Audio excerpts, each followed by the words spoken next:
O que está acontecendo com a geração Z? Será que está acontecendo com a geração Z? Big House, como membro da geração Z, pode nos contar. Canal do Rafux. Vamos lá ver o que tá rolando aí com essa tal dessa geração Z. Juventude! Analisando um pouco o Zoomer brasileiro, eu percebi que metade é assim. Sou foda! E a outra metade é assim. Ei! Você é de onde, garoto? Janeiro, macho! Tá fazendo aqui? Caralho, cara. Como é que O que, é que você faz no Rio de Janeiro? Quer uma água? Propõe a fazer isso, cara.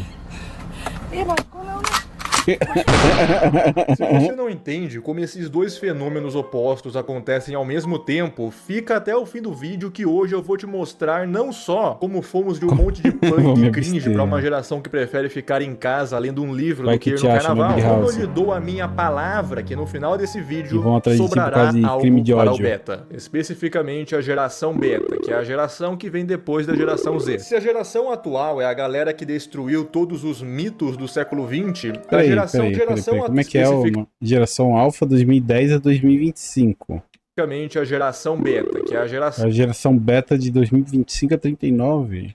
Que vem depois da geração Z. Porra, a geração Z ele apareceu bem pouco, porra.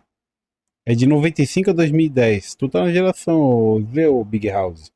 Se a geração atual é a galera que destruiu todos os mitos do século XX, a geração beta é a geração que destruirá o mundo. Tira que eu vou cagar!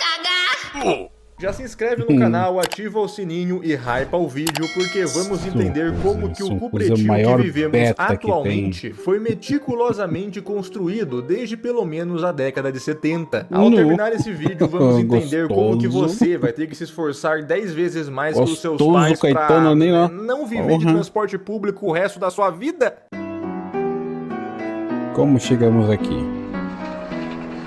Em um belo dia, um padeiro fez 6 milhões de pães em 4 anos. O mundo inteiro achou isso um absurdo e declarou guerra contra ele, obrigando esse padeiro a fugir para a Argentina.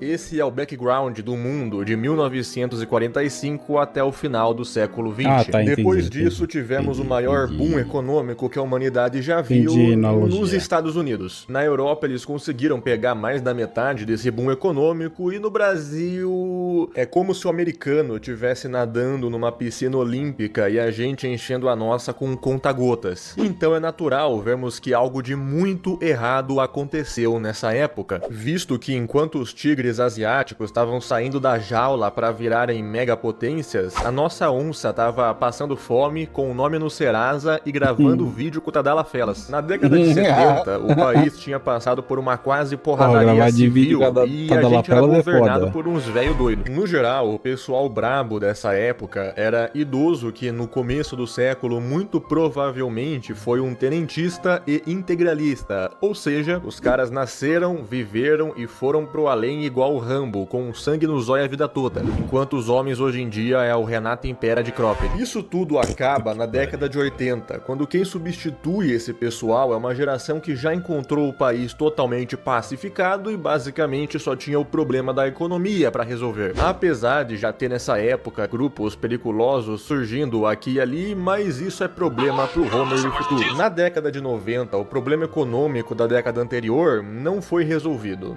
Na verdade, ele ficou pior. O brasileiro recebia o humilde salário mínimo de 1.200.000 cruzeiros para ir na padaria comprar a sua coquinha gelada de 20.000 cruzeiros. Então a geração que viveu essa época percebeu que se eles não resolvessem o problema da economia, não ia ter Brasil para as próximas gerações. Então eles conseguiram dar um jeito, abriram o mercado, fizeram uma moeda forte, na época pelo menos, e foram basicamente a primeira geração que realmente conseguiu crescer na vida nesse país, superando todos os seus antepassados desde 1500, e é na segunda metade da década de 90 até 2010 que nasceu eu e muito provavelmente você que está me assistindo, a famigerada geração Z.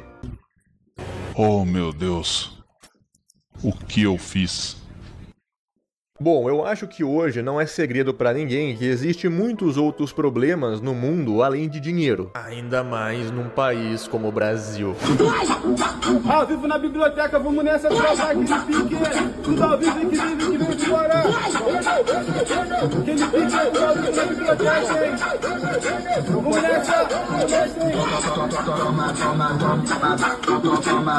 Os nossos pais Se o segurança pega esse cara pelo coralinho e joga pra fora, tá contra a cultura, não sei o que lá. Toma no cu, cara.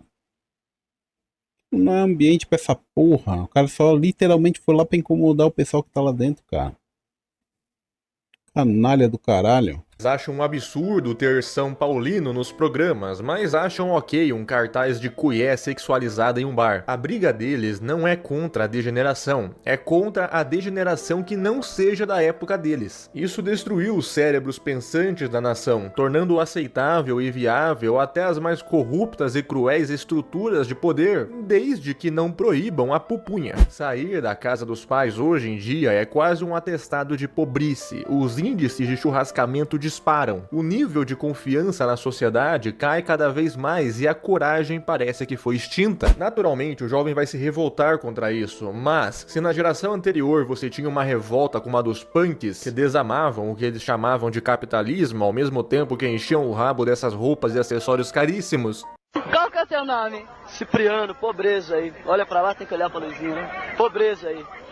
Que grupo vocês são? A gente não tem grupo, a gente é punk mesmo. Punk de rua aí.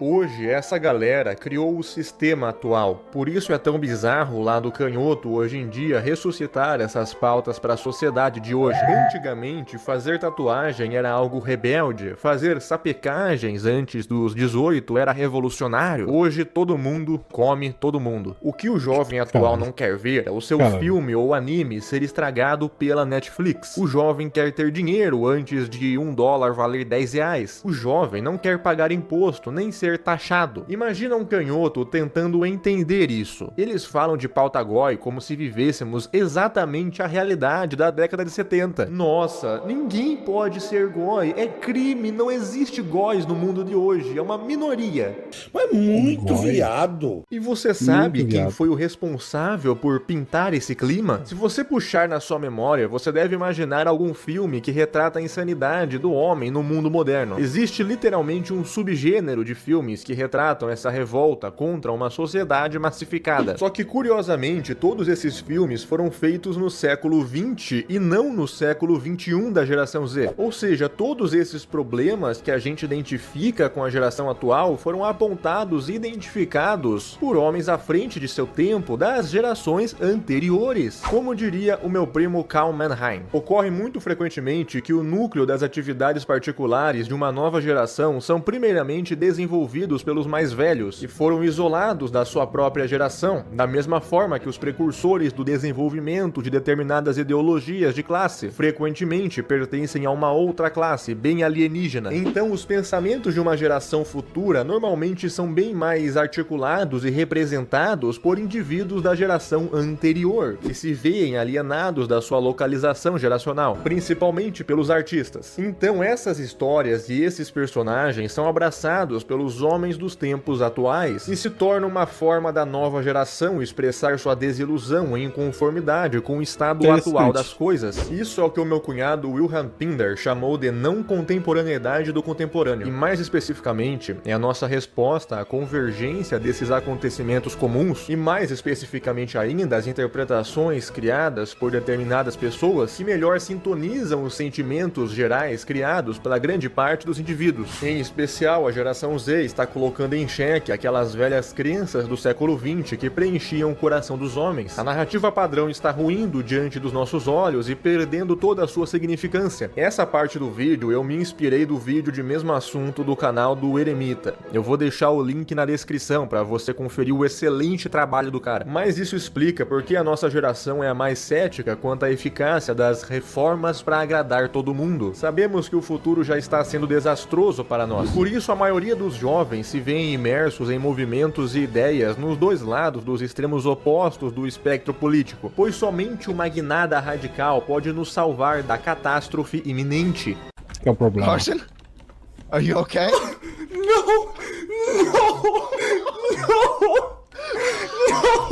A geração Z, apesar de ter sido literalmente parida no meio do show do João Kleber, revelando que a mãe transou um cavalo, sabemos agora que isso não começou conosco e também sabemos que herdamos junto toda uma acidez memística crítica das gerações anteriores. Só que não estamos mais sozinhos como eles estavam, então usamos toda essa bagagem cultural de forma diferente. Ao invés de nos afundarmos na ironia como uma expressão do fatalismo, conseguimos atravessar o oceano de goi e mulher feia e nos afirmamos através da ironia a nossa sinceridade. Ou seja, a geração Z é a reordenação de todas as coisas. O triunfo memístico, caralho. Enquanto as gerações passadas destruíram o que restava das colunas de um mundo decadente, a nossa miséria é a nossa força. Por não termos nada, também não temos nada a perder. O Zoomer superou a modernidade e a pós-modernidade, visto que a aceitação é parte de um processo que leva à sua superação. Portanto, a geração dos nossos filhos será a primeira geração dos meta-modernos, visto que no caos econômico, financeiro e até populacional que iremos passar, isso levará consigo todos os erros do século XX, como uma chuva ácida no rosto da Luísa Sonza, levando todo o plástico embora. Assim herdaremos aos nossos descendentes as mesmas ferramentas do mundo moderno e pós-moderno, mas não para sucumbir aos vícios dos mesmos, mas para rejeitá-los. Existe um motivo do porquê hoje a Idade Média ou os grandes movimentos de massa e as grandes narrativas fascinam tanto o Zoomer. O poder de criar algo novo e ordenado do zero. Mesmo que a maioria só se interesse pela estética, essa superficialidade ao escolher especificamente esses períodos já demonstra o seu poder de influência. Eu não tô dizendo que vamos conseguir passar um pente fino em tudo que for falso no mundo. Eu sei que vamos estar em 2342 e ainda vai estar lançando o filme da picadura militar e novos cadernos encontrados da Anne Frank. Mas a Renascença, diferente de um período histórico isolado, é na verdade um fenômeno cíclico que ocorre de tempos em tempos. Sempre teremos que quebrar tabus do passado e restaurar o que foi perdido, não como um saudosismo infrutífero, mas como uma verdadeira compreensão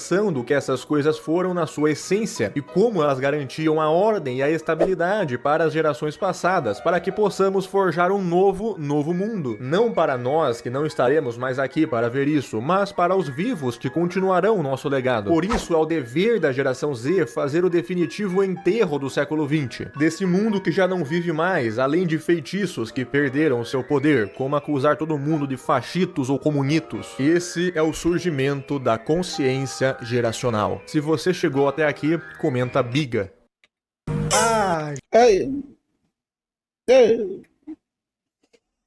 Interessante, cara, interessante.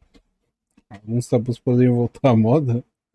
Interessante, cara. Realmente, essa parada de... Eu achei interessante aquela parte ali do... Muitas vezes os precursores de uma geração são indivíduos alienados da sua própria geração.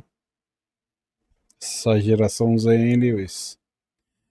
São indivíduos alienados da sua própria geração. Ou seja, são indivíduos que estão além da própria geração e conseguem influenciar o grupo de uma próxima geração, né, uma geração seguinte.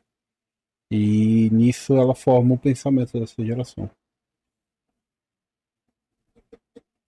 É que assim, cara. A gente fala de Brasil, né? A gente sabe como é que essa porra tá. Eu, sério. Eu sou millennial, né? Nasci em 91. Eu sou sincero, cara. Eu não vejo esperança muito pro Brasil, não, cara. Não vejo muita esperança pro Brasil, não. De melhor, não sei o que. Eu, sinceramente, acredito que a saída pro Brasil é o aeroporto, cara.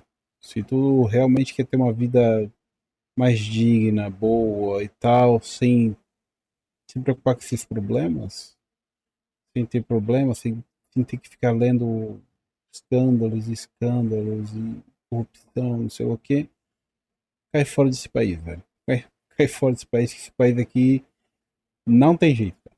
Não tem jeito, velho. É uma parada de tipo gerações assim pra mudar o Brasil. Não é algo que eu vá ver em vida. Muito pelo contrário. Eu acredito que eu não vou ver em vida se consertando. Quanto mais, melhor. Entendeu? Eu não vou, acho que não acredito que eu vou ver em vida um movimento que vai consertar essa merda que tá aí. Né? Os vícios do poder no país. Porque, mano, quem coloca os caras lá somos nós, velho. Então o problema não foi só eles, somos nós. Mas o brasileiro não muda. O brasileiro gosta de se bestializar. Gosta de ir pelo mais fácil, mais cômodo. E isso aí vai virar uma bola de neve, filho. Esse país aqui já era.